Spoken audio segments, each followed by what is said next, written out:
Hello, everyone. Welcome to this live transmission. I have someone that you may not know. He's new in the in this show. We just met.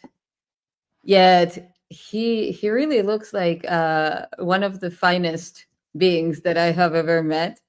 I'm just kidding, you know.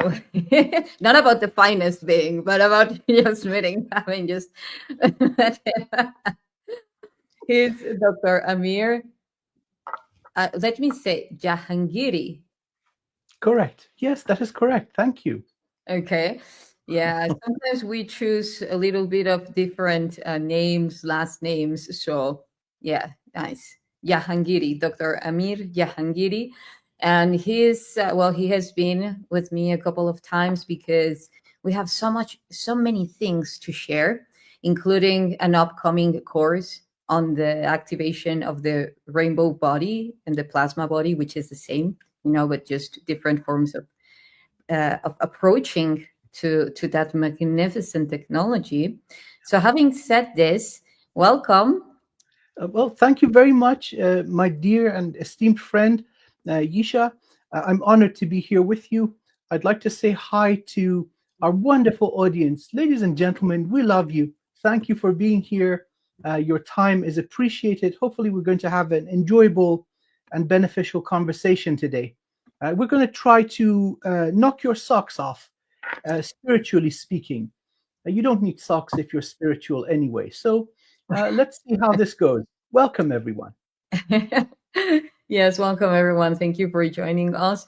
And well, the topic that brings us today is actually the mystery and mastery of the potential energy and how the black hole technology has been translated in terms of spirituality, mainly through as the feminine energy, as the divine feminine energy. So we can relate to it as the void energy, you know, as the void presence. There are many ways of approaching to the divine feminine, yet overall, I think that we all commune in the fact that it is a mystery and it is a mastery. Mainly when we approach to it as the black hole and the void, you know, it's the unknown, the mystery of the unknown. And I think that due to this powerful correlation is that also a lot of distortion has come through the field. Years of human evolution and very little is truly known about what the divine feminine is, and mainly embodied, you know, because again, we live in a reality that we are being invited to evolve at every moment. Perhaps that evolution at some point can be challenging. Perhaps at some point it's very pleasant and enjoyed. Nevertheless, the point how I perceive it is that we have reached a stage that truth is imminent to be embodied at, at every scale. And one of those scales precisely is what is the divine feminine? I remember I was watching a documentary, a funny one, and it was about a guy asking women, "What is a woman? What is a woman? I'm sorry. What is a woman? What is it to be a woman?" And interestingly enough, most of the women would take like a few seconds, even more, a minute, to respond. And most of them were like really unaware of what a woman is. And also, it's very different, a woman from the divine feminine, because as women and men, we all carry this potential energy. So I would love to share a little bit of your insights based on your experience about this. Well, this is an incredible topic, very appropriate for the current time. Um, as you beautifully said, there's a lot of distortion in this area on the definitions, to a point where you ask 10 women, what is a woman? And they're kind of a little bit hesitant. They know stuff, but maybe there's also an element of fear of prosecution and punishment if they say the wrong thing that is politically incorrect. This just makes the whole environment more confusing for everybody. So, first of all, I would like to start with an expression of compassion and respect towards everyone. So, Yeah. whatever you believe, I honor that. We're each at our own stage of our journey, at our own level of evolution. We have access to certain information. And so, based on that, we form our beliefs and understanding of the world. All of this I respect. So, again, we're not here trying to persuade anybody of anything. We just want to politely have a conversation about what's known spiritually, what's traditionally been accepted, what is going on right now. So, with that being stated, it seems that this universe that we are in is one of the universes based on polarity. So, we've got a positive and negative, yin and yang, masculine, feminine. And these are extremes. They're extreme different types of thing or being. We've got the active, and then we've got the passive, masculine and feminine. Now, a few moments ago, we were speaking about the I Ching. It's a method of divination and intuition building, spiritual consultation based fundamentally in China. I came across this fairly recently. It's one of the most elegant models of the cosmos. And having studied a number of these models, I must say that none of them are perfect. We build models in order to help us understand that which is infinite. So some models are better than others, and they don't always continue to operate in the same way. So probably a certain model of the universe was really good 1,000 years ago. It's irrelevant now for this day and age and for this version of humanity. But some things seem to be more fundamental.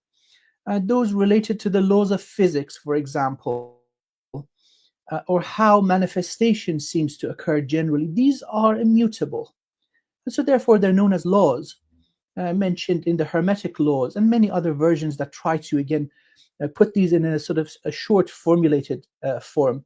So working on the assumption of duality, we have two poles, one extreme this side and one extreme this side. And then between these, based on the combination of these two, we have elemental forms. And so originally, an element is built from a trigram. So I've got a nice little chart here And so this is basically the summary of the I Ching.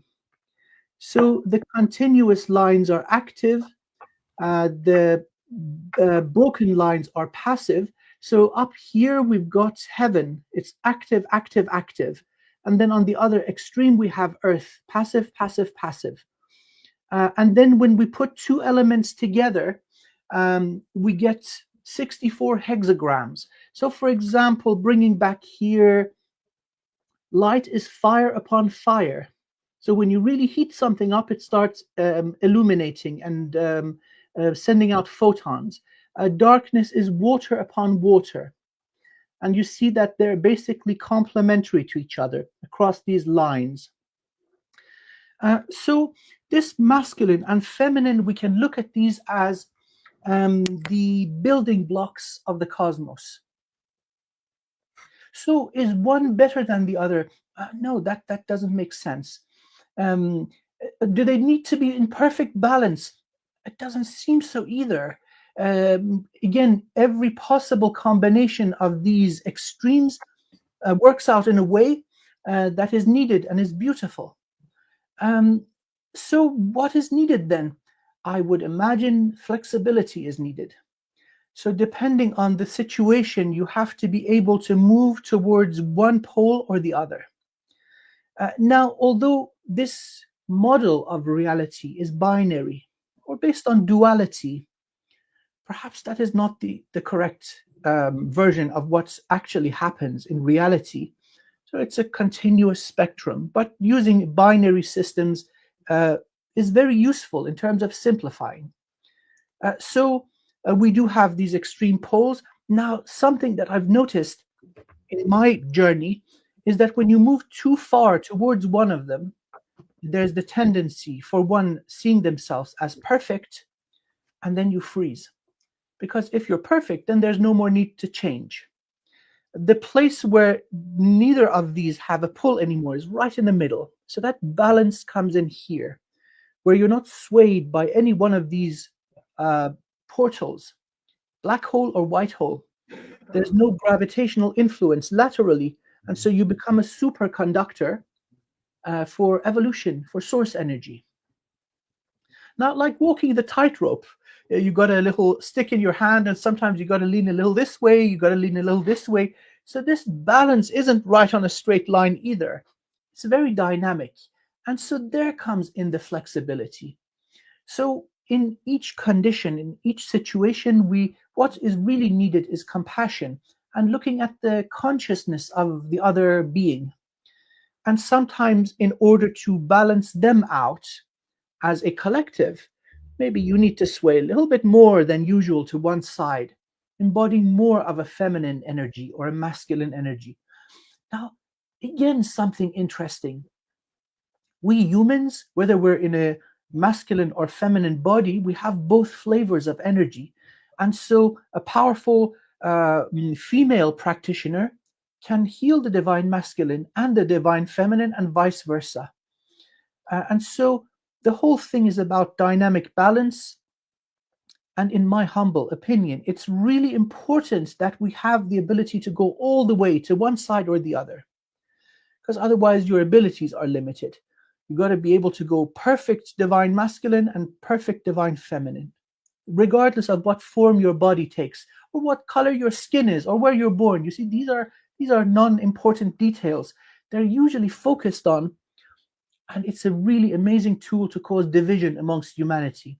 Sometimes I come across these videos on YouTube. All men are dumb, or all women are so and so, and guess what? They get millions of views. That's a low blow. That's a Yeah. technical foul. Yes. It's one of the easiest ways to cause separation. And well, what's the rule? Divide and conquer. Yes, I agree.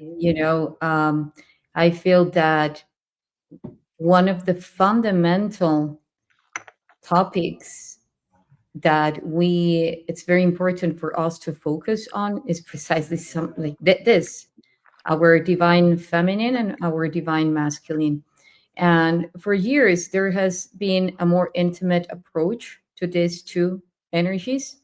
However, there is so much distortion leading to confusion, as you mentioned, in the media, in our own culture, in the way that we were brought up, all the institutions in the schools, religion wise, politically wise, and so forth.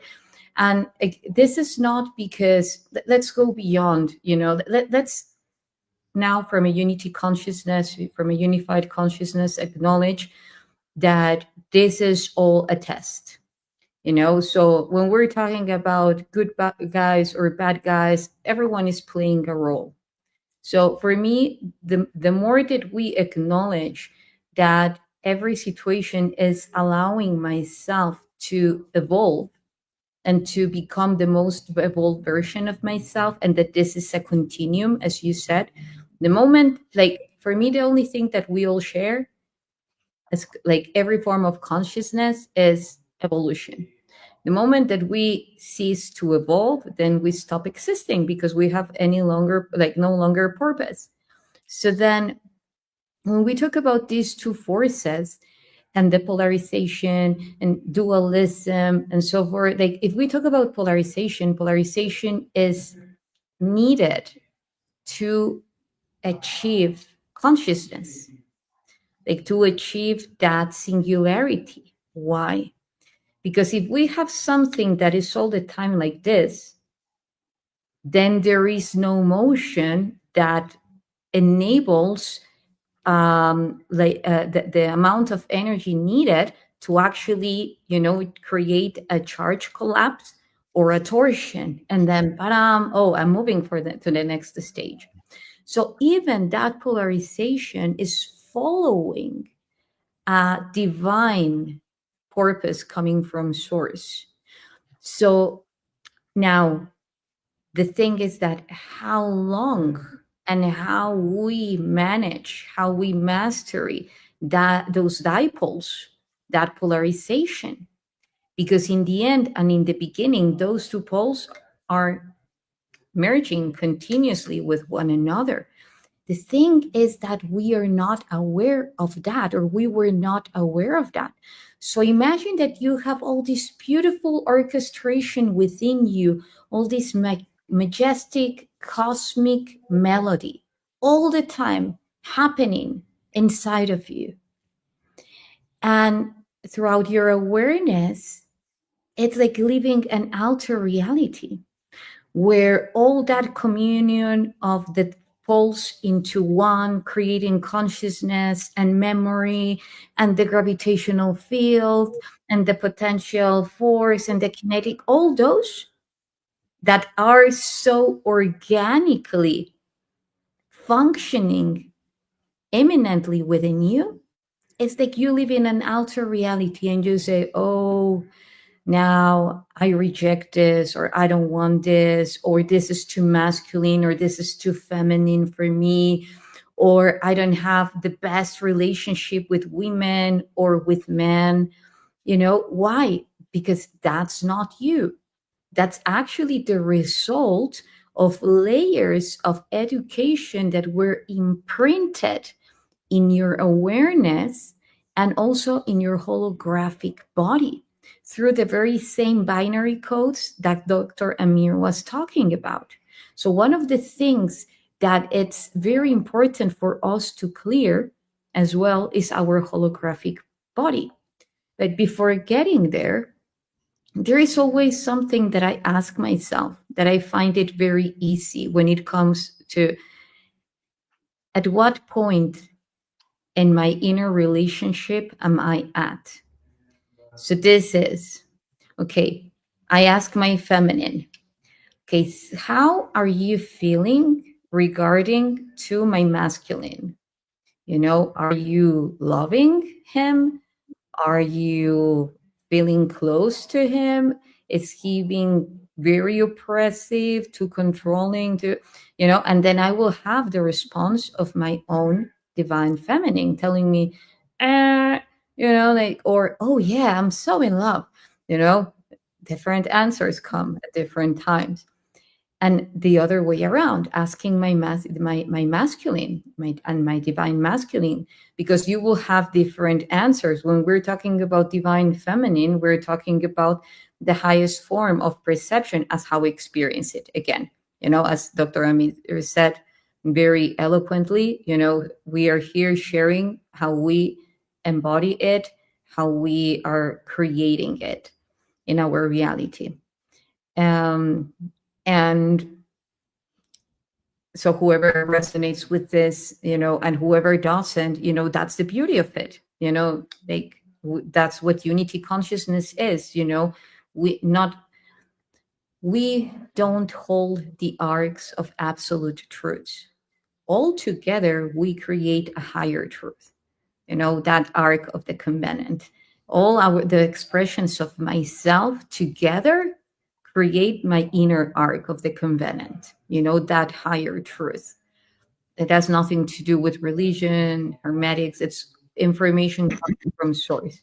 So, but anyway, everything is all related. So going back to that, back and forward in between my masculine and my feminine, divine masculine and divine feminine. So depending on the answer that I receive, like, okay, my masculine, how are you feeling about her? How is she addressing to you? And then I receive the clear answer. It's impressive. Why? Because before going in a relation outwardly, it's super important to handle that inner relationship. Are you comfortable? And I'm just playing it very linearly because it's not that way. This is one way because, like masculine energy, divine, intercrossed through the brain, feminine, creative, analytic, masculine, just summarizing it. And there is another thing that I have mentioned in other shows, is that another thing that was left behind is how they relate non-linearly, and which is precisely through the potential and kinetic energy. So the potential energy, as the name says it, is what is about to be, what can be manifested, the infinite field of probabilities. Choose what you want to create.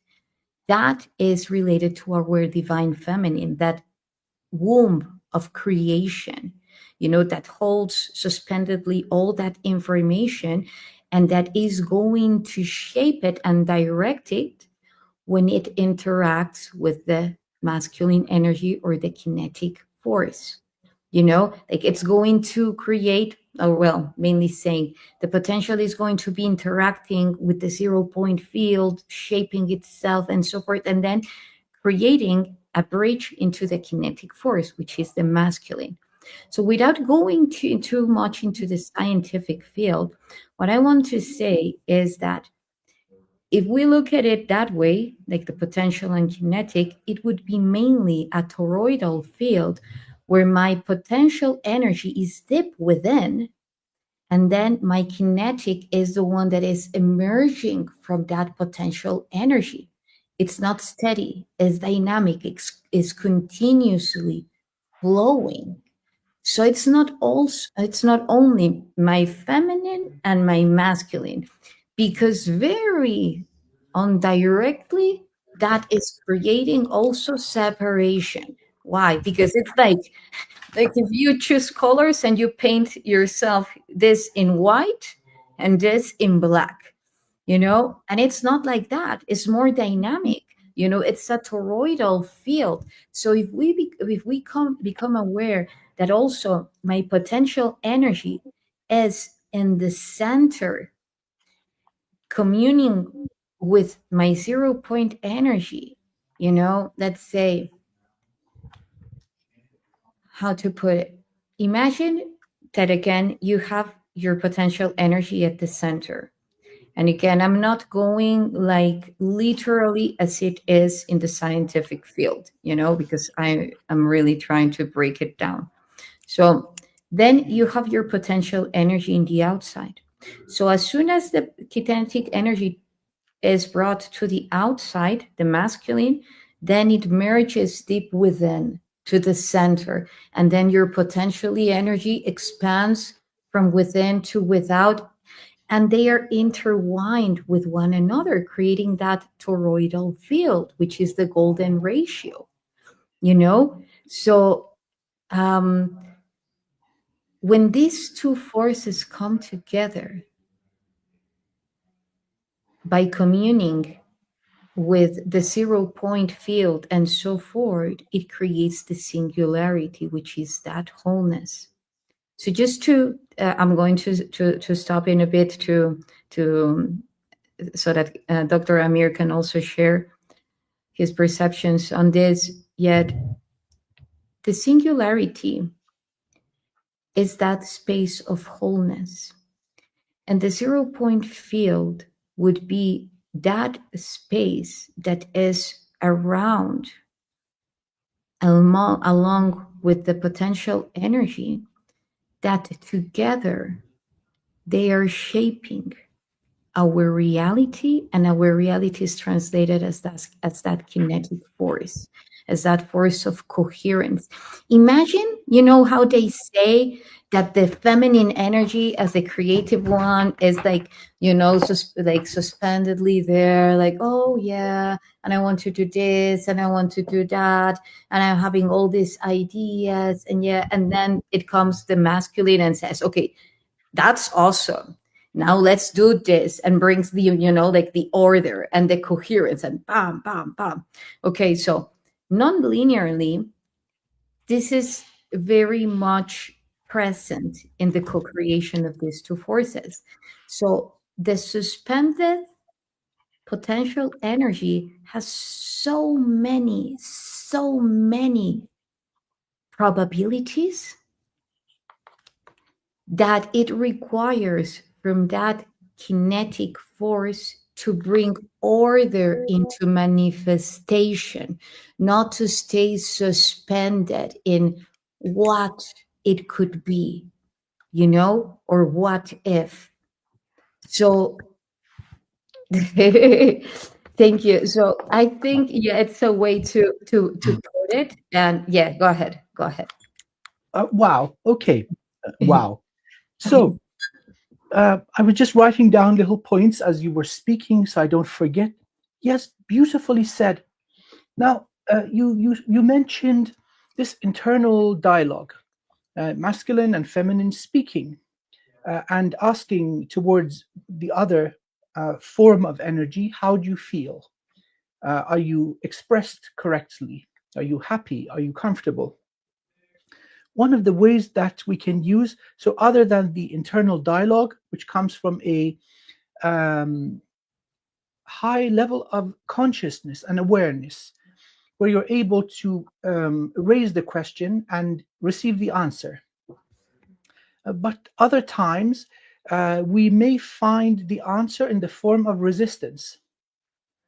I'll give you an example. I was introduced to a brand new Grand Master. Everybody loves the guy. And I'm sitting there listening to it, going, oh my God, this is too slow. Hi, I want to go run around a tree. That's my level of resistance. What is there? So now I'm aware something is up. There's something going on, turbulent within me. Something doesn't like something. So now that's my cue. Start investigating. Where does this come from? Am I being egotistical? Probably yes. What is it in this Grand Master that is triggering me? And so finding the answer to this question is going to give me that next level of evolution. Beautiful. So if you have the resistance, that is giving you an indication, okay, ding, ding, ding, ding, ding, ding, there's something to investigate here. And so quite naturally, evolution requires effort, and it's not something that you can just lay back and eat cheesecake all day and expect it to happen. You have to put in the work. And the work is in the form of critical self-analysis, looking at what you are carrying. So it's not always in the form of a, let's say, feminine, masculine conversation or accepting or rejecting new modalities. It comes in many forms. Usually the belief systems that we have built in, these take the form of malware, of the nature of a virus that runs on top of your operating system and makes something go wonky. This is our challenge, really. And it's the major thing standing in our way towards evolution. So it requires bravery because it's not pleasant. It's kind of unpleasant digging into that zone which is a little bit sore and uncomfortable. But the fear is worse than the pain. This is a fundamental truth. The fear is so much worse than anything that the cause of the fear can ever do. So you need to face it willingly. This openness and willingness and courage, that is one of the things that will drive you forward towards greater evolution and wisdom and reaching that natural state that is the magnificent you. Because as Yssah beautifully said, these are all built in. They're already here. We're the ones pushing buttons and turning dials and messing the whole balance of the system up with our little monkey brains and our belief systems, our little believies. We like them so much and we don't even act upon them. They're just malware. So the next thing that you spoke about, Yssah, the infinite potential, that field of infinite potential, and the way I have come to understand it, that is the divine void. So there's the source of all things, the divine, that initially wants to begin creation or manifestation. Source self-discloses, is all for the purpose of source knowing itself through infinite expression. So the first thing that is brought about is the field of potentiality. Everything that is possible, all in one place, and all the energy it will ever need to manifest. But it's everything in one place. Then after that, one of these potentials are chosen, energy is taken, and it turns into a single solid manifestation. And so you look at that as the expression or the manifestation or the masculine. Spot on. This is absolutely true. Now, we need both. If there is a infringement upon that infinite field of possibility, only some of them are allowed to be, existence would be incomplete. So absolutely, it is necessary to have a liberty of the feminine energy, because that will bring in the potential for ways of manifestation and evolution that are brand new. Anything that is possible should be given the choice to manifest and express itself.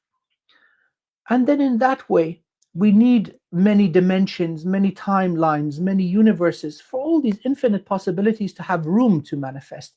And so that would be the masculine. So limitation or infringement upon the infinite liberty of any of these is a diminishment and deterioration of the cosmos. All have to be there. The feminine as a unified field of infinite possibility and energy, and then different domains or little bubbles or pockets of reality as the masculine, as a singular expression of each one of these. Then where do we lie? This wonderful human body, a tiny little of the energy of the soul coming in here. We are a model of the cosmos, as above, so below. And so the feminine inside will say, oh, I would love to go to Mexico and see these wonderful pyramids. And then the masculine comes in, no, you shouldn't. You have this and this to do. You have to feed the chickens. You have to go buy cheesecake. Yes, all this stuff. And that would be an infringement upon infinite possibility. Now, the best way is to prioritize. Even better than that is to have the discipline and foresight to enable the manifestation of as many of these as possible. So you know what, you think that you're going to be a good painter, try it. You think that you can sing beautifully, please try it. You think that you can bake wonderfully, please try it. All of these, they should be given opportunity. And then depending on the environment and what is really built into you, one may be more fruitful. That's the optimal outcome. By the way, that's not just the model of the cosmos. That's not just the model of this universe or Earth for that matter. It's also the model of the human. And then that which gives you the best results, you put in more energy to it. But infringement in potential and infringement in the kinetic energy or manifestation, this is going to deteriorate the conditions in general. So I wholeheartedly agree. It's a wonderful way of looking at things. Now that you're saying this, because one of the things that I love about our interaction is that we are sharing and expanding a lot of codes as we speak. So it's like ding, ding, ding, ding, ding, ding, ding. Yeah. And the orchestration beyond the words. So, if we say, because you were giving the example, okay, so my divine feminine comes with ideas, okay, let's do this, let's do that, and then the divine masculine is like, oh yeah, I agree, let's prioritize.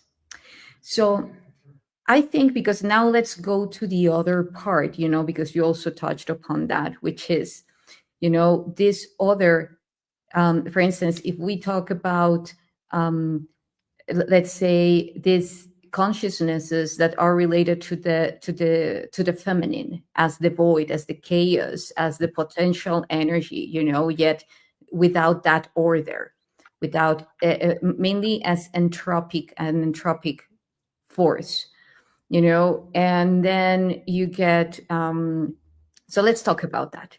So you have imagine that if we say that the potential energy is suspended along with the space, along with the space, not being the same, because you have the plasma, the Planck plasma, which is the 0 point energy, and you have the potential force. Interestingly enough, the way that they are interacting, like the result that will be, as the order to manifest, is already interacting with the potential force and the 0 point energy. Remember, they are nonlinear, they are dynamic, they are creating already before we become aware of this. That's already being woven. We are just becoming aware of it. And by this, I'm not saying that everything is set in stone. It is in the infinite field of probabilities. Everything has already happened, or is simultaneously, mostly simultaneously happening. What we are strengthening with our belief, with our life force, with our thoughts, with our actions, the timeline that is going to bring coherence to those thoughts, to those actions, to those beliefs, we are just picking it up. And unfortunately, that happens mostly unconsciously, without a state of awareness. That would be more about coming from the, oh, it just happened, things happen, instead of, okay, how did I magnetize this timeline to my reality by the resonance that I am being at this moment, what I am emitting. So, having said this, imagine that we live in a reality that we know barely about, we know very little about. What is in that space creating and shaping us as the 0 point field? We don't know what it is. It is highly unknown as the very same potential energy until we become aware of it. Okay, this can happen, this can be through the creativity. If we don't become creative, if we're automatized, then we don't even connect with that potential energy. So we stop being automatized, just doing by doing, and we start to tune into, okay, what can I create? What I choose to create. And then we start saying, oh, okay, so this is all suspended in the space memory network in the Akasha as a field of probabilities. Okay.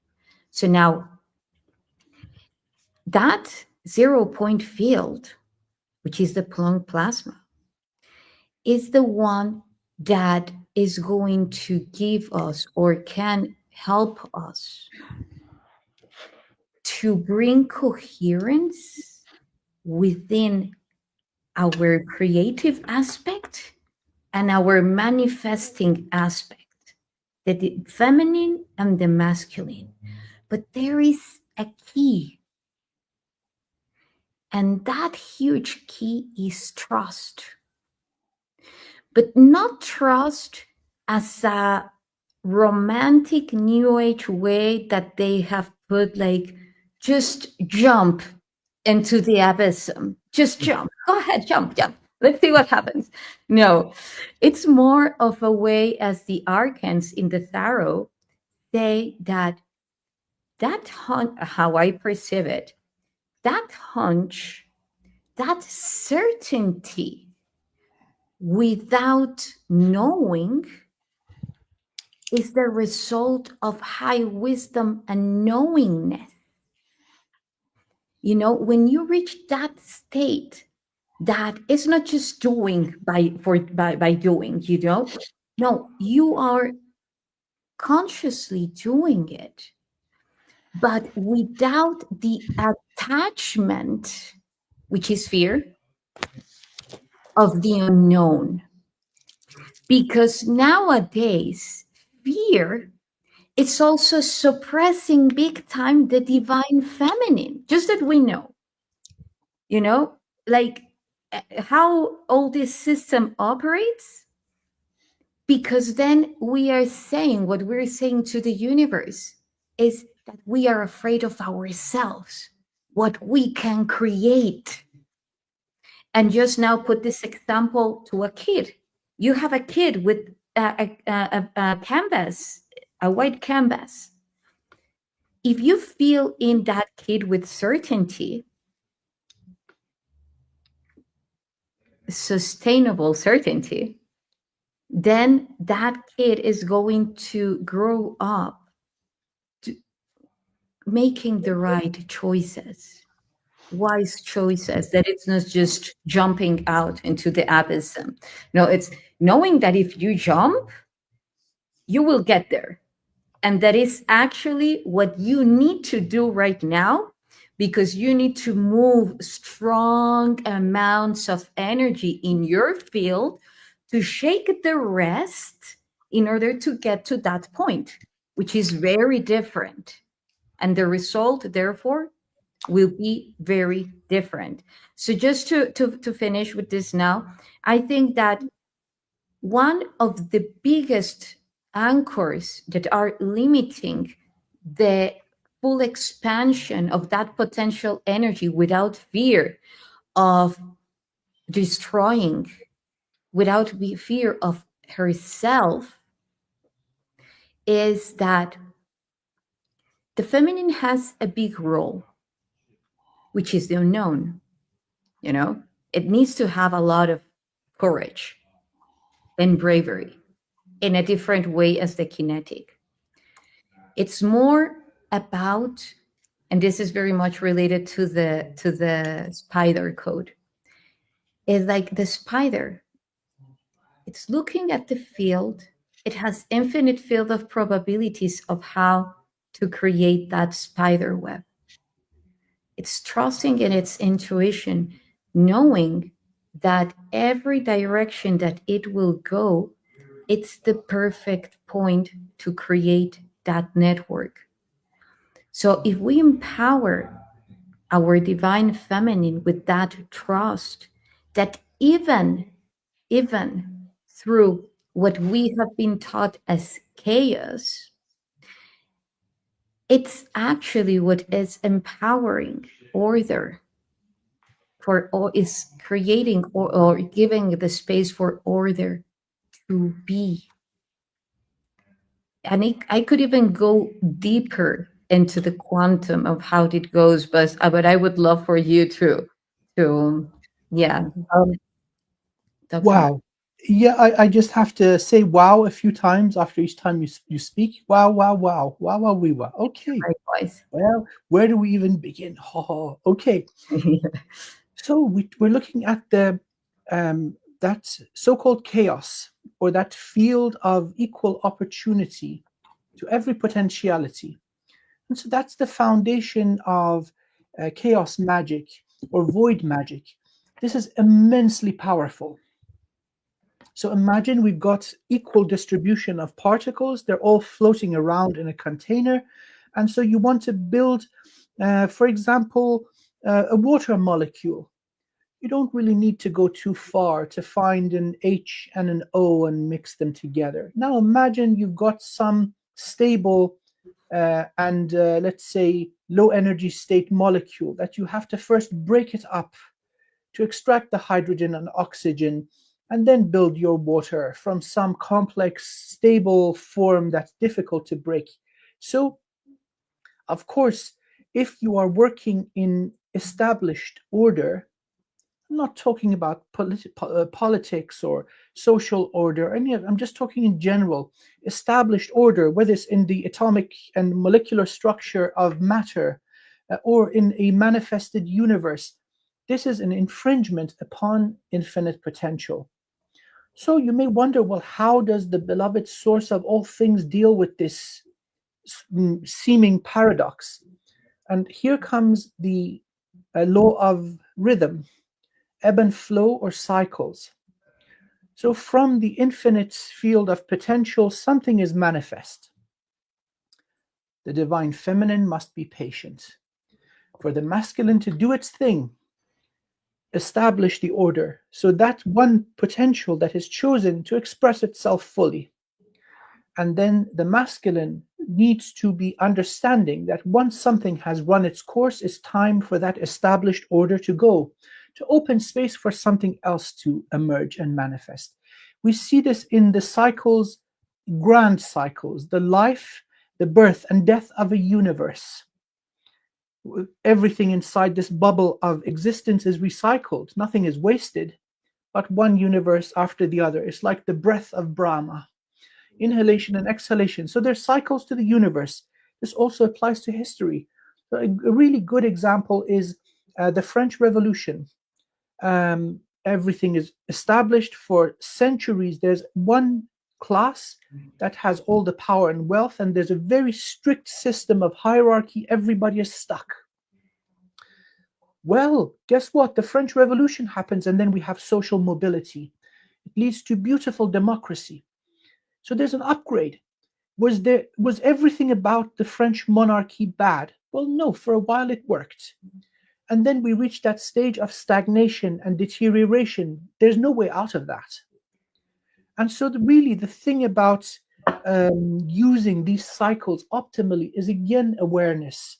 When has something run its course? When does it stop serving you? When does it stop being awesome and amazing? That's the time for it to go. Let's say you have a really modern, beautiful skyscraper, and people live in it for 50 years. Material deteriorates. It's time for that formerly beautiful skyscraper to come down for something even better to come in its place. Look at how our cities evolve. And now in the human being, because we're the model of the cosmos, we also have these cycles. And so we come to these archetypical definitions that we see in the tarot: the tower, the fool, the magician, the emperor, empress. So Carl Jung wasn't the first one to come up with these ideas. Like many things, these are rebranding of more ancient wisdom. There's nothing new under the sun. It takes us to bring the tower down before the tower is brought down on our head. That takes wisdom. And Yes. so instead of a clean, controlled demolition with not even a little particle of dust goes out of this containment, it's clean, it's orderly.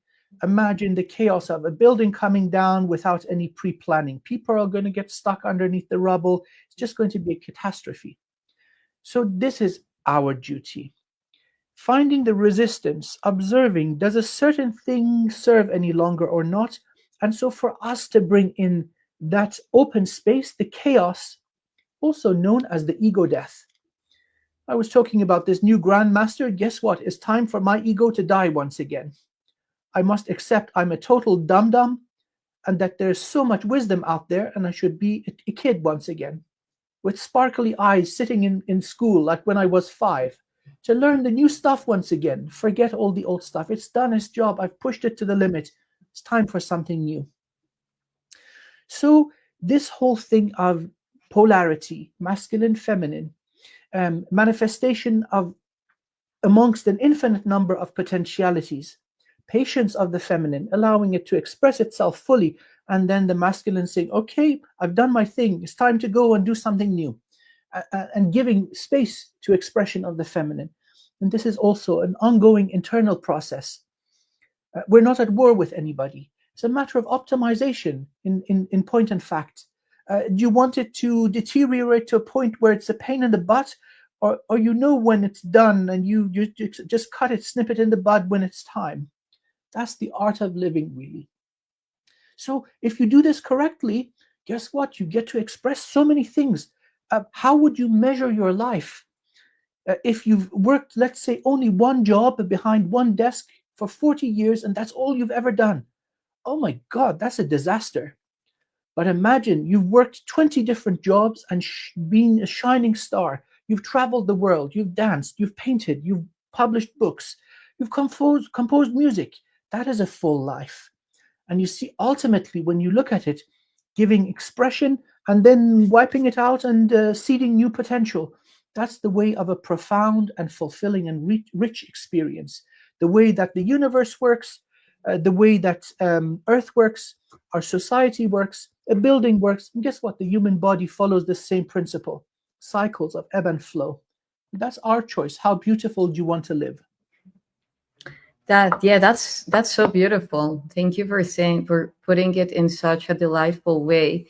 The potential, sometimes the potential of what we can do can be overwhelming, and actually, like sometimes I ask myself, and I think that humanity is more afraid about embodying their divine power than committing the same mistakes again, because you are facing again that unknown, but unknown to the memory that we currently have, highly known by the memory that we truly are.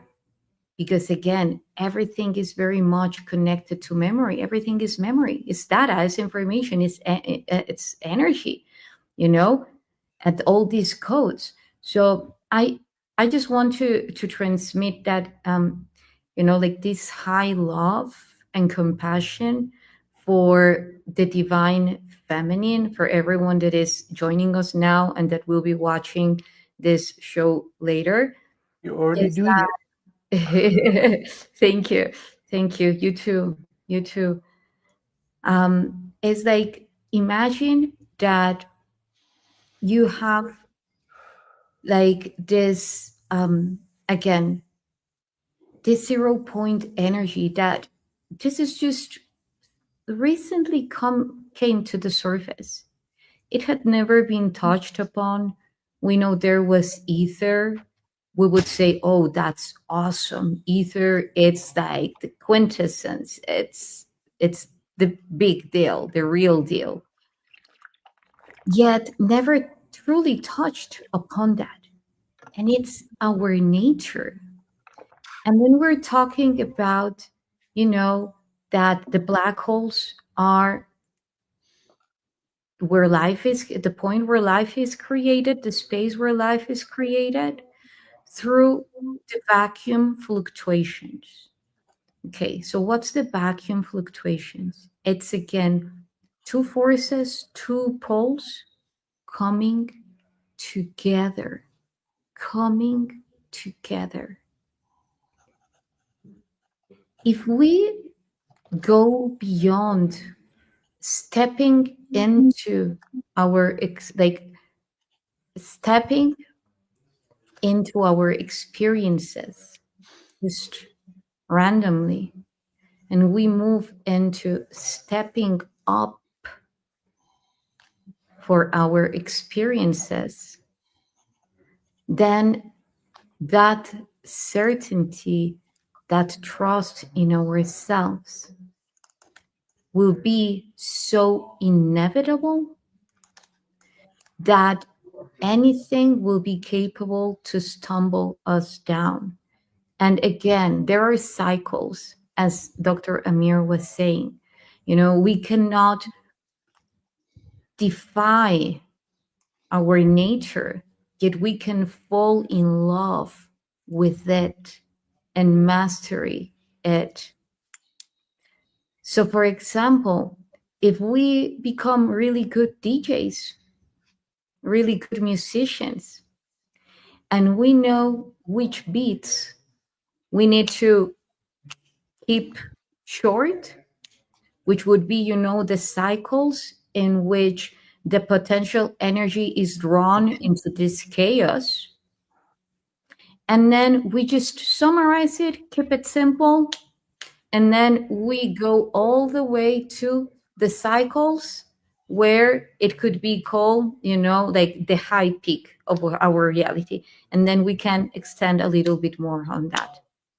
Yet out of detachment, because we know that all those cycles are sacred, are necessary, and mostly they are non-linear. Because again, when we're talking about, for instance, energetic waves, we think linearly, even though they are not linear, but we are seeing just, a wave going through a line, a steady line, down, down, down, down, down, or a marked line. What if those waves are going into a spiral, as they are? So what is touching above is touching below, is being touched by that which is below, as Dr. Amir was also saying, as above as below. So even if you are touching, like the cycle that it's bringing you to that vessel of potential creation, you're also touching at that very same moment with a higher peak in from another timeline that is intertwined to this timeline, and that is benefiting you as you speak. Because again, reality is non-linear. It is as we create it and as we believe it, and as this simulation reality shows. However, we're here, as how I experience it, to bring that continuum, that dynamic aspect of it, those vacuum fluctuations, when you are not one event. You are the fullest spectrum of what you're not even capable to see right now. And you can bring that through your potential energy, through your divine feminine, not condemning it as, oh my, it's the chaos. It's like, it's the potential, it's the force that can bring to you whatever you want to experience. You just need to be brave enough to embrace it, to comprehend it, to feel that compassion of that which institutions, belief systems, and so forth said, ooh, no, that's the forbidden. Don't go there. Don't go there. That's toxic. Ooh, no, that's chaos. Wow. No, you don't want to go there. Stay here in the line. The line is good. Here everything you want to create, you already know. Why do you need to go through those complex things? No.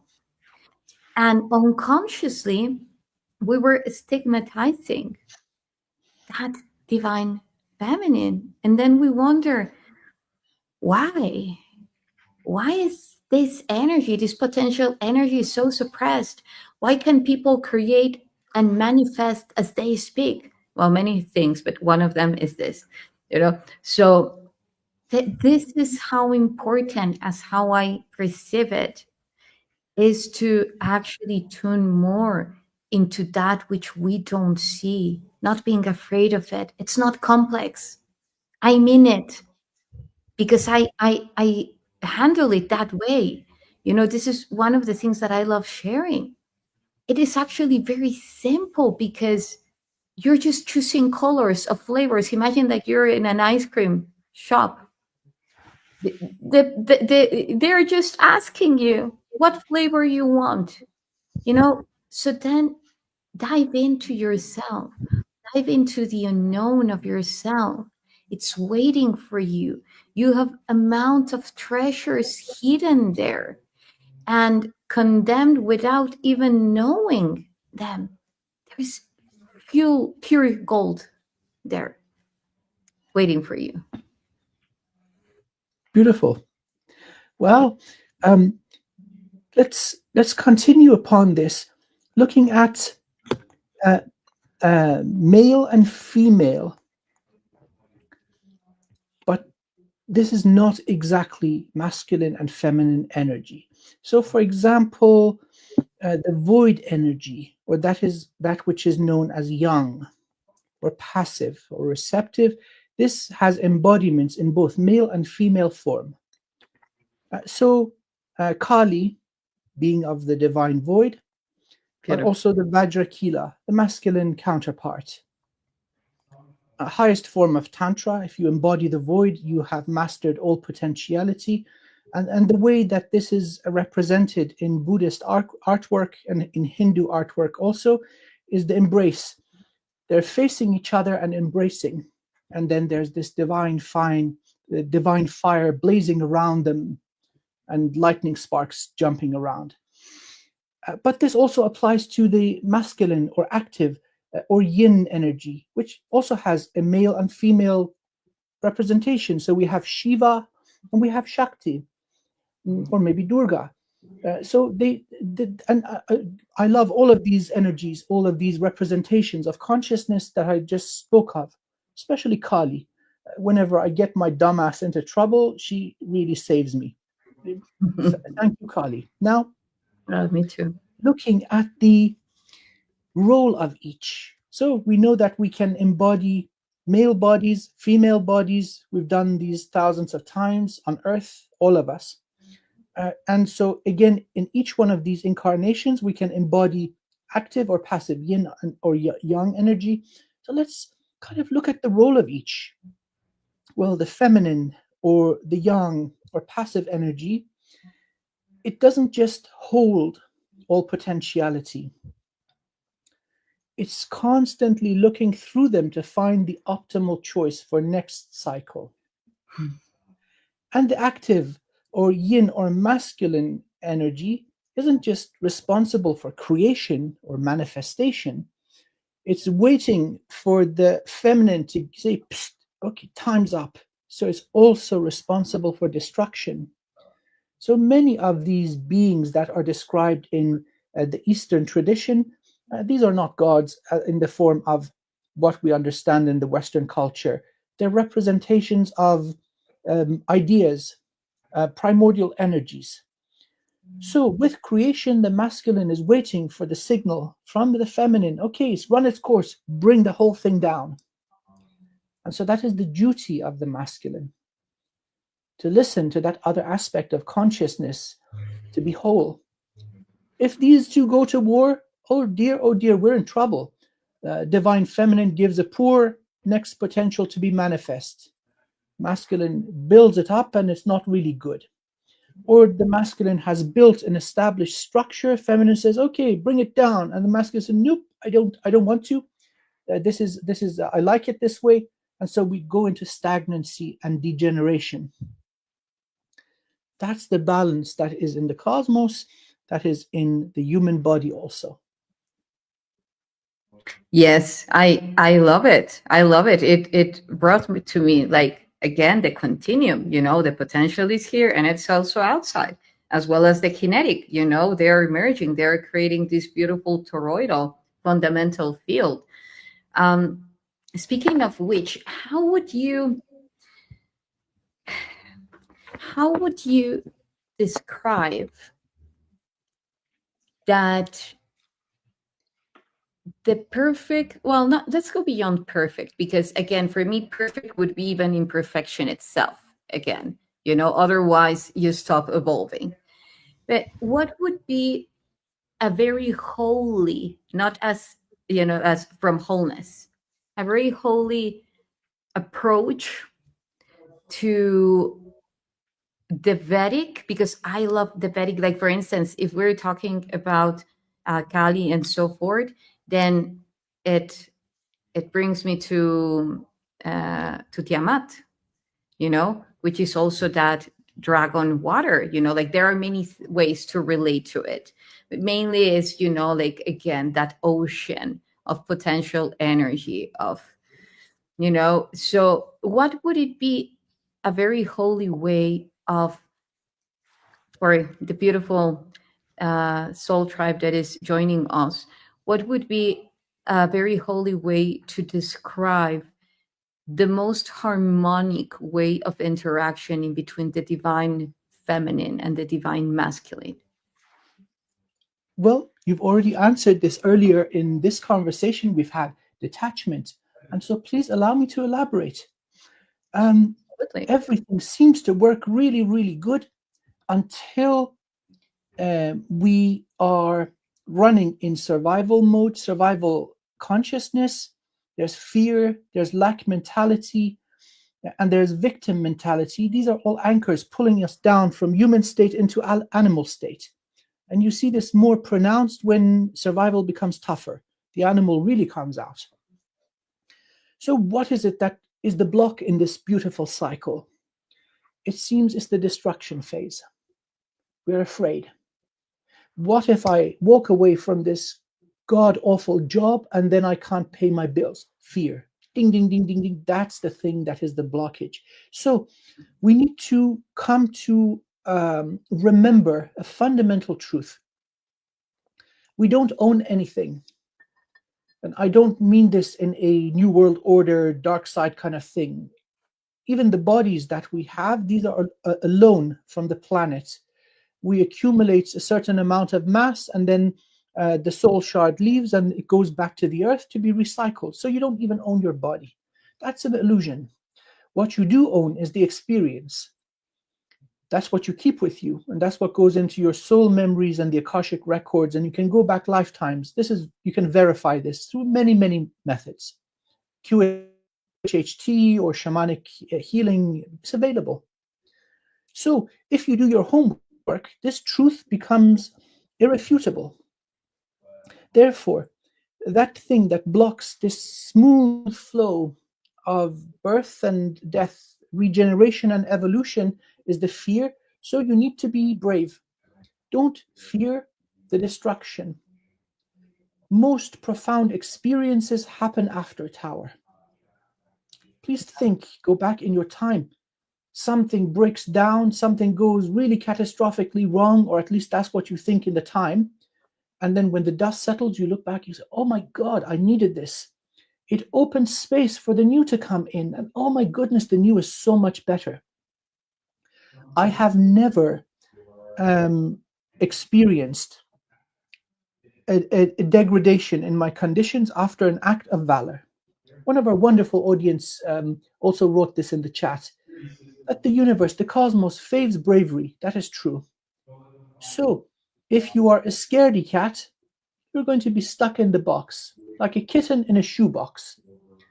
If you're brave, you're going to rip that god-awful box apart, and then you have the whole forest or the whole city to explore. So what brings in harmony? You got to be brave. You see something in you that is not working, you got to tear it down. Don't wait for it to become stagnant. It's like discovering that first cancer cell. Maybe they got to do some sort of biopsy, go in with a needle and poke around and it hurts like freaking hell. Guess what? You got the first cell. You got 4 more decades to live. Leave that for 3 more months. So are you going to be brave, or are you going to be a scaredy cat? Fear is not rewarded. Failure is not rewarded. Hey, you messed up. You lost your chance. You blew it. The cosmos is not rewarding you and you're not evolving. Guess what? You're brave. You face that fear, that opposition. You say, okay, come at me. Show me what you've got. Ah, hunga, hunga. I am mighty human. Hear me roar. That's when the amazing stuff happens. So we need to shed fear. We need to shed victim mentality, and we need to shed that lack mentality. There's enough. If you've made it so far, you're going to make it again. How did you make it the first time round? Do that again. So that's my understanding of this whole thing. You got to be a little bit Viking, yeah. Rah. Oh, thank you. I was thinking about too many things, yet two main ones.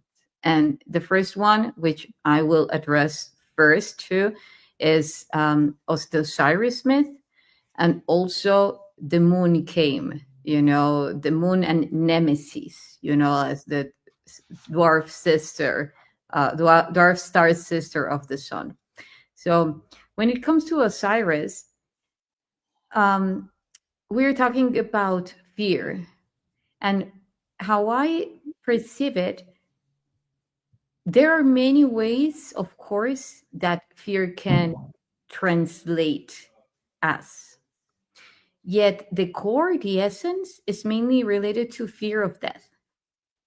Whether if it's the death of a program, an idea, a belief system, because again, everything is a program. Everything. Why? Because program, if we address it as the way that you put together codes, information, and then create a structure that then constructs life or a reality, that's where I'm coming from. So now, when it comes to the fear of death, then we see Osiris, who there is people that related also to the encoded word, which is the Greek one, which is operative system of the iris. O, operative system, S, of the iris, Osiris. Okay, so there is a lot of people that reads the iris in the eye. We know that through our eyes we're reflecting everything that is in front of us. It's a portal that is creating from the holographic field, at a more coherent level, then densifying all the way and projecting another hologram that we would to perceive as tangible, into the material form. So due to the lower frequencies that it has, as I said. So anyway, now, for me, the biggest core of that Osiris myth or story is transcending the fear of death. Because again, death is an illusion. Everything is evolving. Because as you were expressing all these beautiful things, I was, like routing and scanning and saying, okay, so that attachment is like anchored to the idea that things will cease to be, they will stop. Because there is an idea that made us believe that things can be eternal, which the essence is eternal and is eternally evolving. So it's the misconception of translating essence into matter in a linear form. Okay, so I want to keep this and this and this. In that attachment, you're creating distortion, and the beautiful things that are heading to your way are taking longer because you're so afraid being very apprehensive. You could be. I mean, this is just a supposition, of course. But again, trust. Even, now that we are talking about what our molecular structure of water is evolving into, we require from more hydrogen, protons of hydrogen in our molecular structure of water to create hydronium, which is H3O2, not anymore H2O. This is organic. This happens organically and will be happening even more. And what that creates, this hydronium, is that it enables the process of delocalizing protons.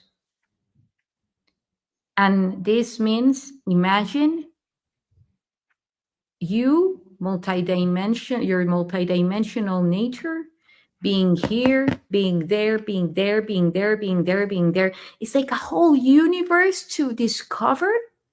Yet, if you're fear and only want to stay in one reality frame, then you're not going to discover the full spectrum of it that is waiting for you. So the ancient was what they were conveying.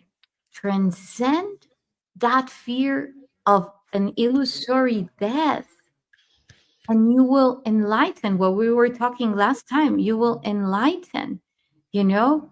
And this is very much related to the moon, because something that I say is like, well, kind of related, is a lot of people say that the moon is artificial, right? And that is the divine feminine. So then you have this huge correlation and like blocks of weight on the divine feminine, like, hey, you're artificial. And then you see what's happening to a lot of women right now, and it's spot on. They are perpetuating that. But due to the very same reality that we as a collective have created. And then you have on the other side, okay, so what else could be a correlation of the feminine at an astronomical level? Okay, so we live in a binary system. The sun is not the only star. There is another one. Her name is Nemesis, which is like Mufasa. Ooh. And it's small, it's brown, it's dark. And every time that it comes close by, extinction happens. So that's the other parameter that we have for feminine. So then we say like, oh, wow. No, it's exactly what is happening. Yeah. Yeah, absolutely. You know, it's distorted. It's a twisted truth. You Yes. see, this is the most dangerous form of manipulation, where there are elements of truth in it, but then when it really matters, then the poison comes in. And then you see how this trickles down into not just conflicts between male and female movements that gain massive support, but then most destructively an internal conflict. Because it doesn't matter if you're a man or a woman, whatever you believe or whatever you identify as, that's all respected. But if you have conflict internally, that's taking away your energy. That certainty, the alignment of all elements of your energy is gone.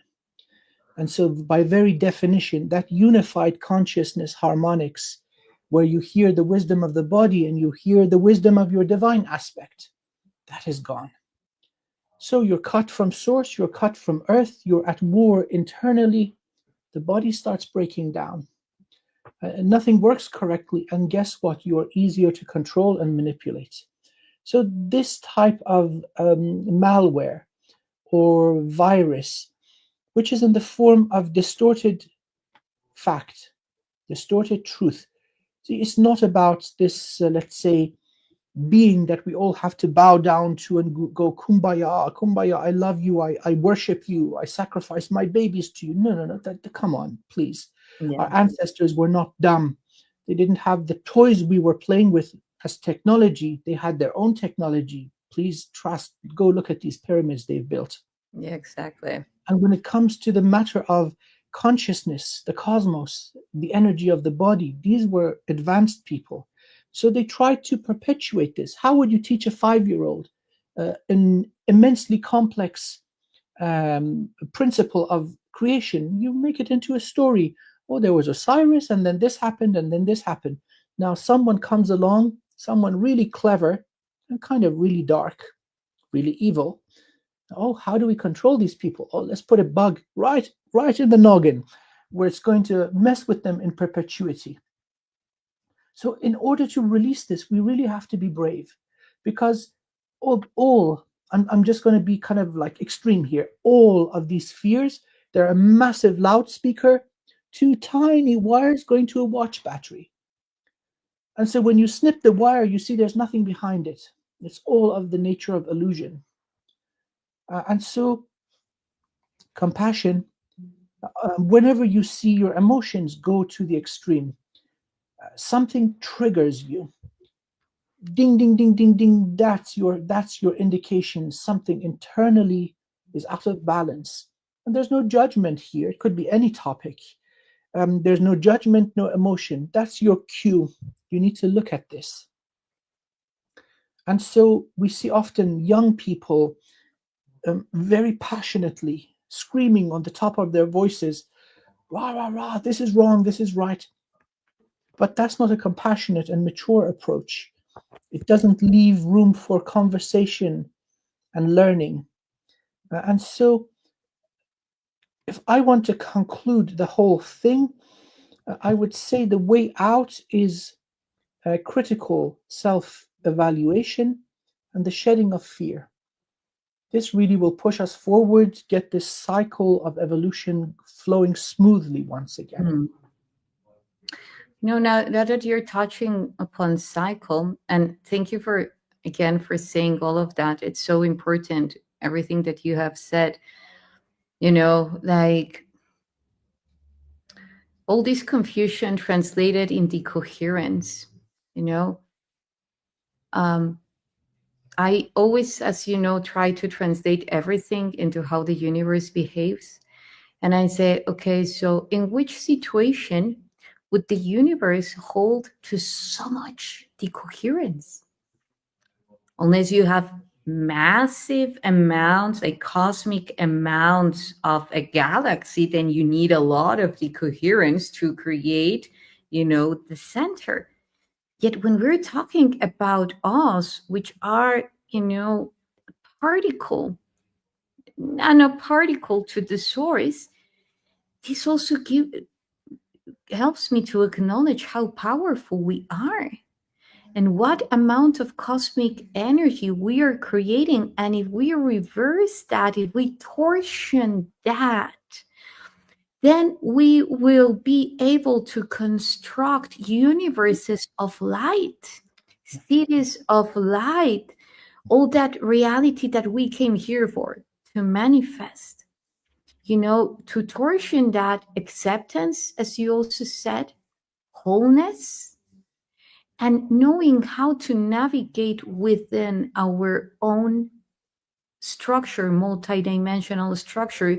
You gave amazing tips to actually, like from a very daily life basis all the way to highly spiritual.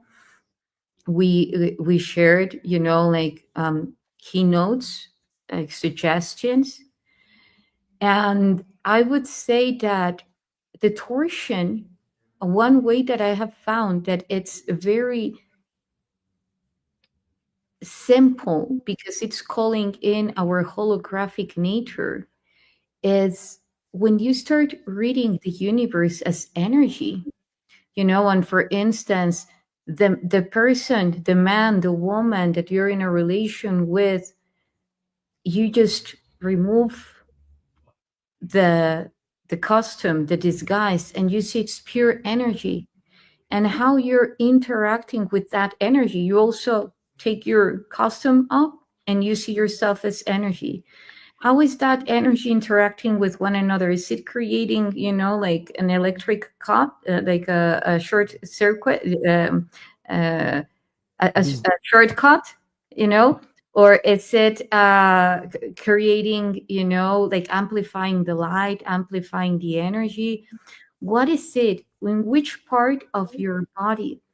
Because there is like due to the very same anchors that were planted, is like as soon as you identify, you attach. Not always, but unless you work on it, as soon as you identify, you attach to a story, attach to a memory, attach to emotion, and so forth. When you just see it as energy, you say, interesting. Okay, why here? And then you clear it. And then from that 0 point field, which is also, like other practice, then you will be addressing to it, yet you won't be falling for the story, for the novel that keeps in drama humanity, which drains a lot of our energy.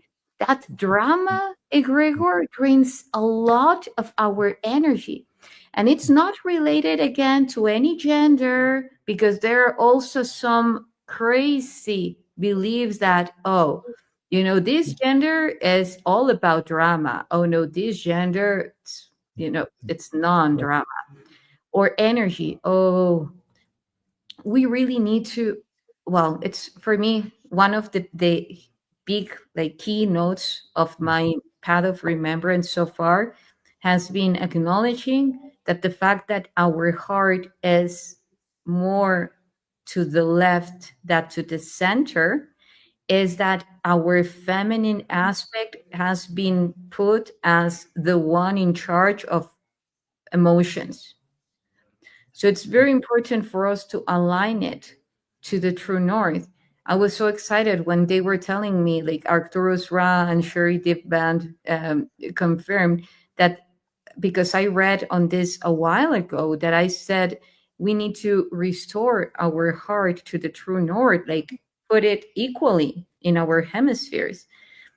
And now kids are being born with their heart at the center. So, it's like everything is so connected. And I do believe that if we don't address to these fundamental energies, that which a lot of people have said, like, oh yeah, we're moving from the Kali Yugas to the Satya Yuga, or whatever, like however they want to conceive it, we, as far as I'm concerned, we can only do that when we master the 0 point energy, which is torsioning those forces that are coming against us, by torsioning first our thought that, ooh, your energy, I need to create. So, okay, here I have energy, here I have energy, here I have energy. Your energy, the information that has been addressed to you, is an idea, and it's as illusory as any other construction of reality. Yes, you have a frequency. Yes, you have a frequency. Yet I can use that frequency for other things. Okay, so for what do I need low frequency? What I need to do? Okay, so in order to destruct a program, I need accelerating that low frequency, to collapse it. Okay, so then funneling energy, and you work with your holographic vessel. So, like, I just want to say that like there is no one that I think that would have been the best to do this show with than you, Dr. Amir, Thank because you. no, I mean it. Thank you, because the the beautiful dance of your energies, it's yeah, it's a delight. It's a cheesecake. It's an embodied cheesecake. You cannot go higher than that. The cosmic cheesecake dance. So and yeah, it's an honor. I would love if you could share with us a message from your divine feminine to the divine feminine of all who is or will be watching?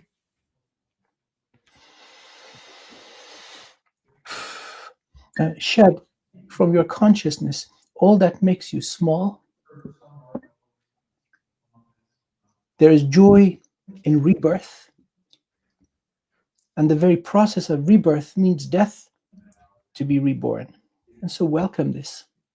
It is the way of nature. Die before you die, and jam-pack within one incarnation 100. And so it's all about optimization of life. Are you slow or are you fast? Are you adaptable or are you stagnant? The path of evolution is beautiful. I bless you. I bless your life. I bless your journey. That's beautiful. Thank you. Thank you so Thank much. you so much. Yes. Yay, cheesecake. Yeah. There we go. That's the cheesecake that I speak of. Everybody, no, you get diabetes. No, no, not this one. This is spiritual cheesecake. It's the good stuff. Yeah, exactly.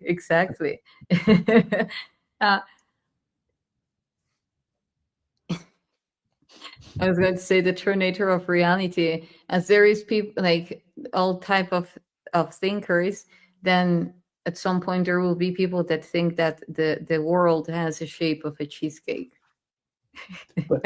But that's advanced stuff. Don't that's not for public Give it consumption. away. Yeah, it's still.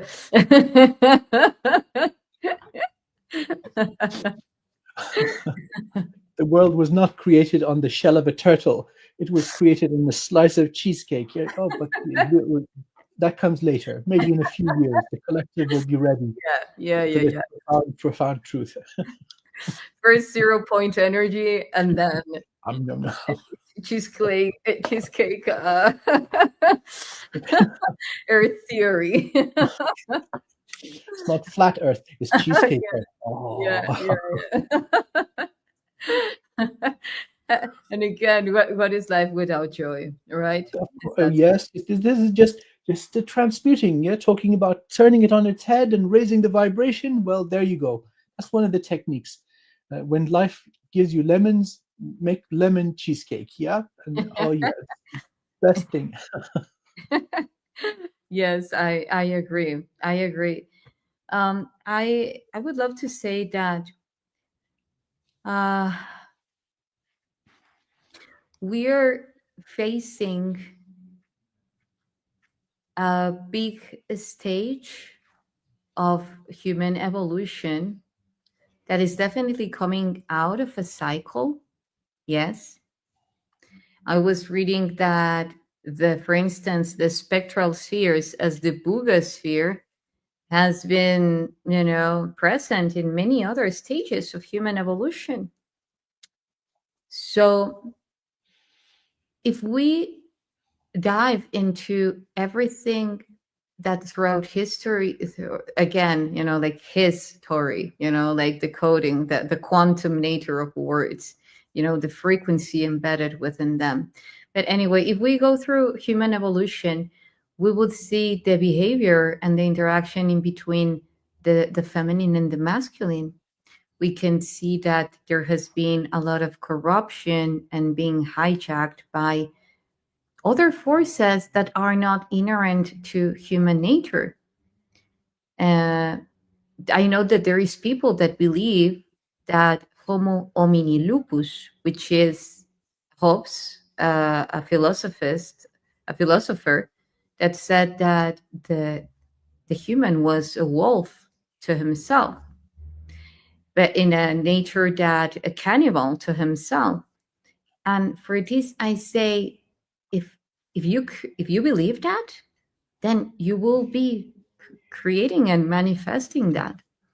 The reality that I choose to, and that I believe that most of the people that I know that I am co-creating with, I know they have this loving nature, and that is, instead of putting more clothes, more layers of clothes. It's about taking them off. I don't know if we're going on to a point of Adam and Eve before, but We'll go before further, the pulling the Eve. skin off and all the tissue off, and then we're going to be orbs of light. So yeah, I think probably. Exactly. So the more layers of beliefs that we take off, and we keep on connecting with a detached form of truth, which keeps on evolving at every moment, the more that we will find that there is not a unique guidance for anything. It's just a continuum of delightful answers that we keep on finding within as we continue to evolve. So I believe that as we are stepping up into a very important stage of creation, it involves a lot of love, self-love. And then we can expand it. And the more that you know what your feminine looks like, what your masculine looks like, manifested as, as two energies here having discussions and so forth, or manifested as things that can be triggered into your reality or through a relationship that you have, or biologically, as you said, regardless of how it is, just presence. Presence in knowing thyself. And in order to get to that holy state of knowing thyself, it's important for first go through parts, like what does your feminine look like? What does your masculine look like? Just keeping it simple for now. And yeah, is there anything else that you want to say, Dr. Amir? No, I think this was a wonderful conversation. We covered lots of good stuff. I would like to thank our audience. Thank you, guys. Thank you for your time. We're here to be of service to you. We love you. Thank you. Well, there is a question. Do you want to address it? Okay, I've got a feeling of having two hearts. How do you kill the old one? Feed it to the new one. Yeah, so nothing goes to waste. Everything is recycled. Think of our solar system. Doesn't matter what goes down. The sun one day is going to go supernova. And then that cosmic stardust is going to be used for new planets and new solar systems and new physical life. This is the nature of everything. We've got intelligent recycling. So that old can be transmuted and evolved. You don't need to kill the old. You evolve it. There are very rare cases where you have to break things down to the foundation. And so if that is called for, so be it. Trust yourself. Know that what's coming in the place of the old is better because you've learned the lesson. That's the point of the old. And so it served its purpose. May the new lessons coming in serve you also. Don't be afraid. Go for it. Pull the trigger. Do it with great joy. Yeah, I like the Vikings. Holding your battle axe. Run towards it. Don't be afraid. That's the way of evolution. I agree. I absolutely agree. It brought me to the example that I tend to give about the tablets of these ETs, taking the heart of another ET. That was the original depiction. Then later on, they put human faces, and then they started into other things. But what in the beginning that represented was precisely the quantum surgery of taking, like it can be because there was like a heart that needed to be, or an organ that needed to be changed. And if we take it into a spiritual level, it would represent removing the old heart to bring in the new heart. And I think that that is very much aligned to, aligning the heart to the true north, detaching, because it's regenerating, it's shedding layers of, that are no longer in fulfillment to the next, for the next stage. Um, and if you want to know what I'm talking about, that quantum surgery, you can watch my other videos. I don't want to keep Dr. Amir No, very it's just, long. no, I'm loving this. So if I may add, so Yeah. our wonderful friend Arthim saying, okay, old heart, new heart. From what I've seen working with the energy structure of people, heart does receive damage. That is true. Trauma, betrayal, heartbreak, people seeing your loving nature as weakness and abusing it. So think of this perfect crystal getting chipped and damaged. And so, what you can do, there's an imbalance in the energy. And so, think of calling back your energy, pulling all of it in, melting the heart, and casting it brand new, as if none of the damage ever existed. And so, from the past, just keep the wisdom. So I know I'm repeating myself, but I suppose we're touching on fine details every new time, every new iteration. Keep the wisdom, throw the rest away. It served you. And again, please keep in mind the whole purpose of coming down into earth is this experience and wisdom. So you're better for it. And I wish you the very best, dear friend.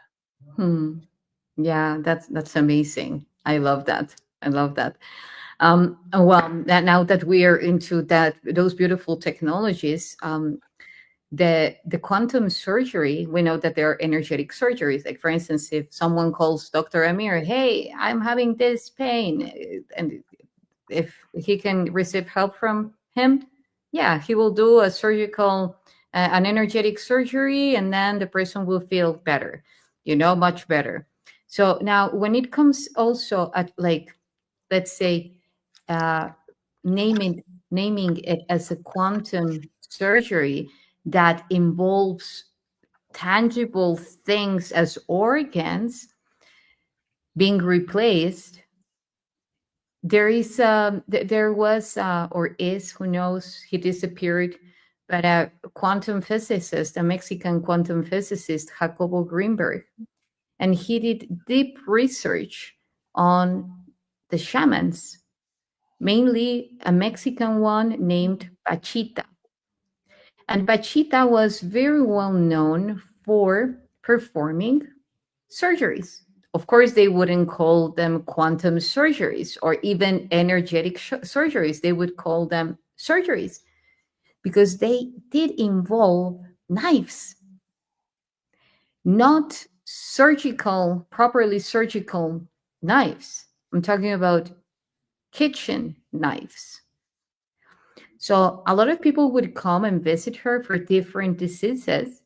But the ones that mainly this researcher, this quantum physicist, ran into that extended his research on this was precisely the ones that involved, like, literal surgical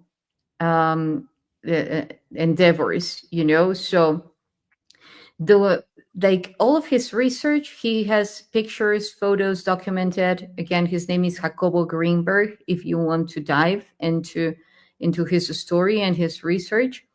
So, to summarize it, there was this story about Bachita and a man that came, two stories. One, a man that came to get brain surgery.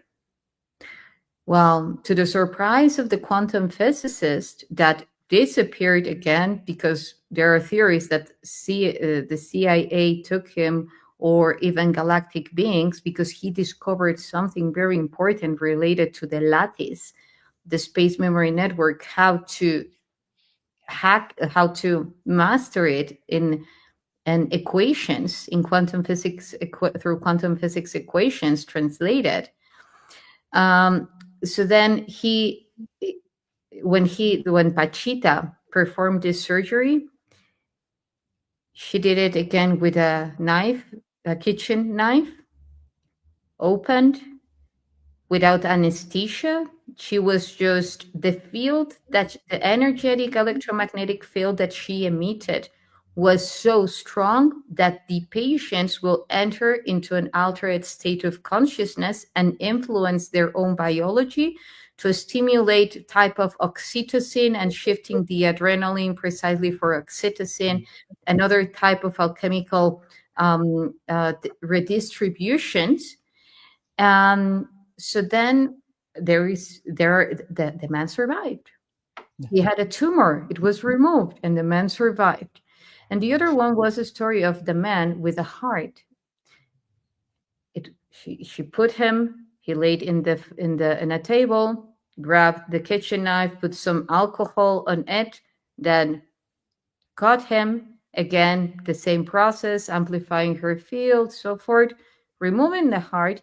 And what was more surprising is to him as a scientist, as an academic, was that she created from this space, from the ether, another heart, placed it, and the other one was removed. Stitches, put him sewing him back, switch stitching, yes, like again, putting everything in order, all the organs and so forth. And he survived. He lived a very healthy life. All of that research was taken, but yet the people who read it before he disappeared with all his research have their statements, and this was a massive, like a very high, a very well-known event of everything that happened regarding to this quantum physicist and regarding to Pachita, the shaman. So if we go through the holographic field, we know that this is possible. Of course, there is required a high level of coherence. As the stories of Yeshua and the multiplication of fish and wine, it's not magic in a way that how it has been misconceived, the word of magic, as, woo-woo, like, oh yeah, no, it is following a very specific alchemical process. We can call it magic, we can call it science, we can call it, because it can all be explained through the unified physics and the holographic field theory. We just require from a high level of coherence and therefore mastery of our plasma body. If we're capable to heal through our hands, we are very capable to manifest in situ. We have the abracadabra. We have all this. They're not just illusion. They were talking about something. So, yeah, and this technology. It's so interesting that it's more difficult to find evidence of this today than it is from ancient cultures. One that comes to mind is a book. This is a novel based on papyrus found under a mummified body. Book is called Sinohe the Egyptian. Author is Mika Waltari.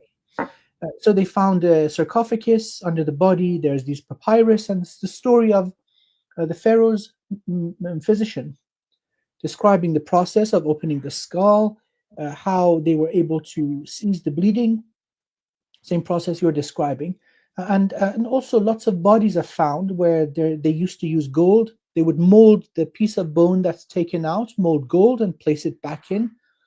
Gold is neutral, so it wouldn't cause inflammation or mess with the immune system, wouldn't infect, so they knew how to do this. And then there's healing, evidence of healing, so the person survived afterwards. And so this is not a new thing. Unfortunately, the modern scientific establishment is very dogmatic.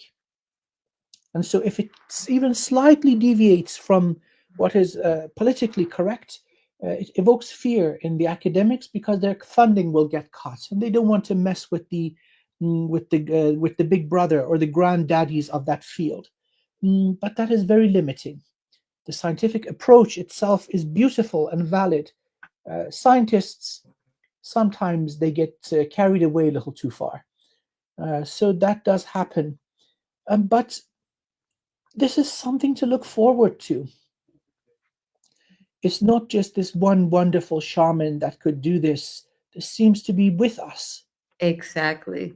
And Exactly. the beauty of it is, well, if she could do it, probably we can do it. What is special about her? But opening up to that eternal wisdom. Hmm. You don't learn this in medical school. You connect to upper dimensions, to something that is more profound and wise than the human monkey brain, including how to manifest a heart. And so one must enter these fields with an open heart and an open mind, shed prejudice and fear, and allow the magic of the cosmos to unfold. It will surprise you in the most beautiful way. Yes. Yes. Absolutely. You know, um, it's very much connected even to the plasma body coherence, again, to the potential energy mastering, potential kinetic, because then we're being the transmission of the universe and not of an illusion. This is super important. So this is embedded in our nature, encoded in our DNA. Like the chromosome 7, the properties that it is in charge of to generate at a biochemical level are very much related to the psionics. You know, how due to again the neurochemicals that it creates that then enable high processes and unfoldments of our pituitary gland, pineal glands, including the one in the heart and so forth. So this shouldn't be crazy thing for us or sci-fi, a sci-fi plot to us. This is our multidimensional nature. Isn't it exciting? It's like that's what we came here for. Not to, well, everyone can come for any given reason that they choose to. However, I also want to put this on the table. Perhaps we came here for that. I know that that's big part of why I came here for. you know and so to be the transmission of that multidimensional nature of that cosmos and not of an illusion. Yeah, we're living here. Yeah, I get it. We are playing. Yes, that's it. We are playing. So You know what we're playing? We're playing a game of dum dum. Rolling in the mud, our eyes are closed, our memory is wiped, hands or feet are tied, and we're wiggling around like earthworms. And so that is the game, the great game of dum dum. And so the game is over. It's time to take the blindfolds off, look around, say, "Oh my God, is this what was going on all along?" And then embrace the joy. Because first of all, you're going to be pretty pissed off. Oh my God, why was I playing this game of dum dum to begin with? Well, it's just to experience that limitation. There's value in that. And so, yeah, the time of the ending of the game of Dum Dum is upon us. Rejoice, people. The future is glorious. It's irresistible. It is an unstoppable force. It is the all truth. It is what is. No matter how you spin a lie, once you see the truth, it's over. You can't unsee it. And so you may go through the turbulence of, oh my God, why did you do this? Or why did I do this? Or how dare you? Why did you? That's secondary to the fact that you're seeing the truth. Once you see, you are free.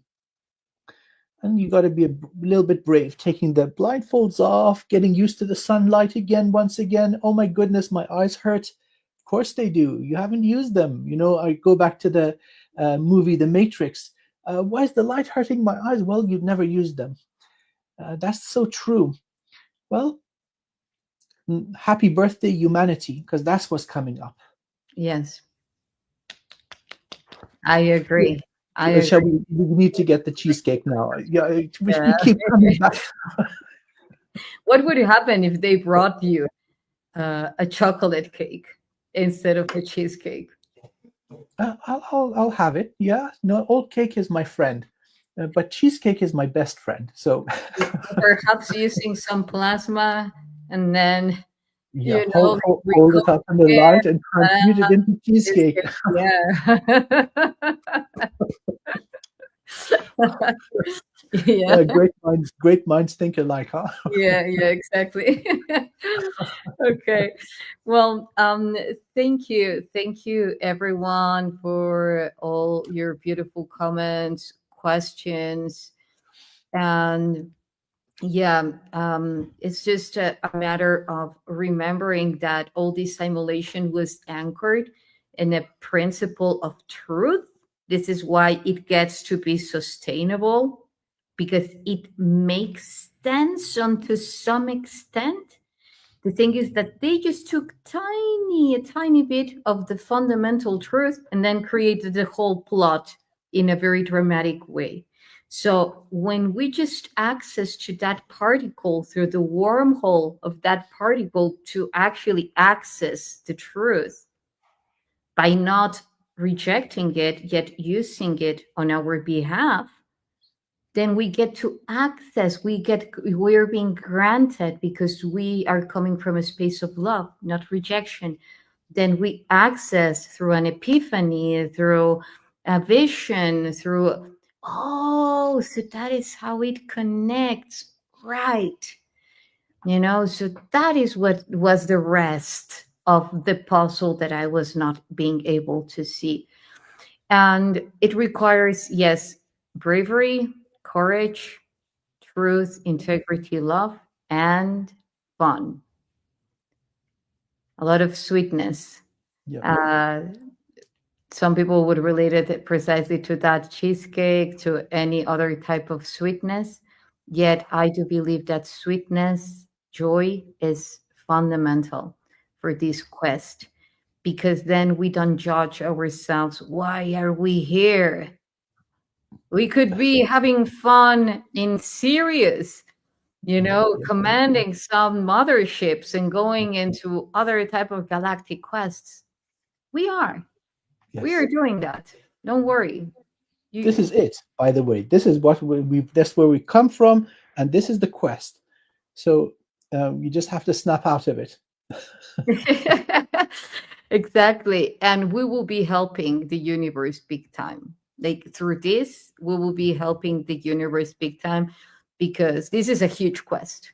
Not everyone is willing to do this. So let's call it the Dum Dum Cheesecake Quest. Yeah, it's like you come from here. Okay, you want to play that game? You cheesecake, and you get. Oh, so I'm going to go for it, and then you come in and you go, oh no, the Dum Dum. I didn't see that part. The small letters. But now, once we will have like all these medals, and oh wow, you mastered it. Wow. Okay. Yeah. We're bringing huge and amazing spatio-temporal constants into the universe, space-time fabric. Yeah. Well, thank you. Did you want to? Where can people find you? I've got a website, wizard of wivenhoe.co.uk. Hit me up, people. It would be an honor to work with you and co-create with you. I do energy car washes. So it says what it does, what it says on the tin. Energy car wash. Hit me up. I'd be delighted. Well, wizard of wivenhoe.co.uk, And for me, you know where to find me, my social media, Facebook, Instagram, YouTube channel, website. Everything will be written in the description below.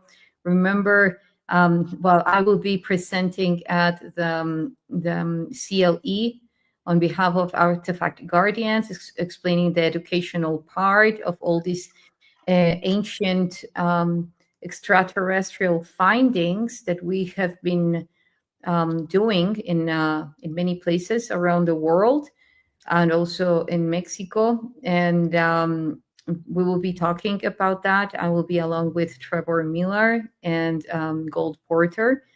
So this will be very interesting. Also, join us at the Elite event in March in LA, and also in the Rise of the Guardian, Sedona, May. There will be very fascinating things happening, a lot of surprises that it's not for me to reveal. Let's wait for Rion to disclose them, but they're very exciting. I assure you that. And I will be very happy to present new like novel technology there regarding to the source code and DNA cymatics to empower your geometrical light body and connect to source. And of course, saving the best for last, the upcoming course with Dr. Amir regarding to the plasma body and the rainbow body. So stay tuned, because we will be sharing a lot of tools to create that coherence in your reality and empower your multidimensional body, reaching illumination, that rainbow code. So having said this, fall in love with yourself if you feel like. It's the most beautiful, one of the most beautiful quests in this one that branches from this one that makes this journey more beautiful. And looking forward for our next encounter, Dr. Amir. Yeah, absolutely. May there be many more. Yes. It's an honor and pleasure to be here with you. Yes. Thank you, everybody. Thank you. I hope that this was enjoyable and beneficial. Love you all. Love you all. Love you all. Thank you. Until next time. Take care. Bye.